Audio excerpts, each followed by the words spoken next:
Okay, this is the second type of solving log equations. I can recognize it because I got two log base 5s, but then on the other side I got an integer in that it's 1, so there's just a number on the other side.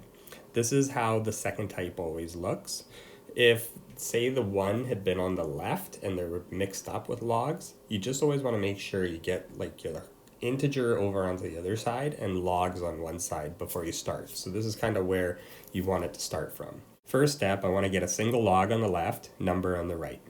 So I'm going to have log base 5, because it's adding, I multiply. So it's log base 5 of 2x minus 1 times x minus 2. And now is the point where we want to get rid of the log. So because there's log on one side and a number on the other side, we need a different method. We can't just drop the logs. So one way that people deal with this is they do what's called the anti-log. So whatever the base is, you basically go, okay, this is 5 to the power of log base 5 of 2x minus 1 times x minus 2 on the left, and 5 to the power of 1 on the right.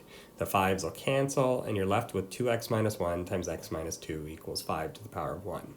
That's more of a chemistry type method though. In math, what we're going to do and what we typically do is we just say, okay, it's in log form, change it to exponential form. So I go, I know my base is 5, and then I do the switch. So it's going to be 5 to the power of 1 equals 2x minus 1 times x minus 2. So either method works. They both end up with the same thing, just kind of flip-flopped. And you can use whichever way. But now we got rid of our logs, so we're going to expand everything. It's a quadratic again, so I'm going to have to get everything onto the right-hand side, and then we'll solve it. Okay, once you have the quadratic on one side, 0 on the other, it's your choice. You can solve this by factoring, but I'm actually going to use the quadratic formula this time to solve it. So I know A is 2, B is negative 5, and C is negative 3, and I'm going to sub that in to x equals negative b, so that's negative 5 is positive 5, plus or minus the square root of b squared minus 4ac. So that's negative 5 squared minus 4 times 2 times negative 3, all over 2a, which is 2 times 2. Well, this equals 5 plus or minus negative 5 squared is 25, and then negative 4 times 2 times negative 3 is positive 24. So 25 plus 24 is 49, over 2 times 2 is 4.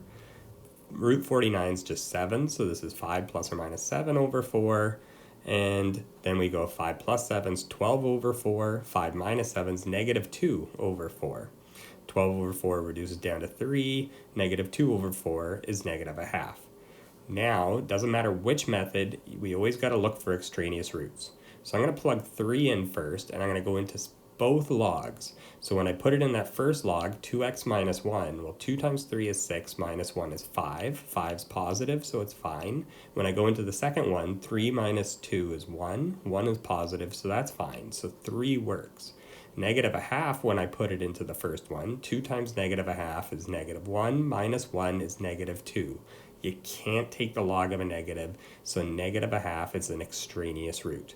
You do not need to state your extraneous roots, but I usually do. You just need to cross it off and then restate your answer. So the answer here is just x equals 3.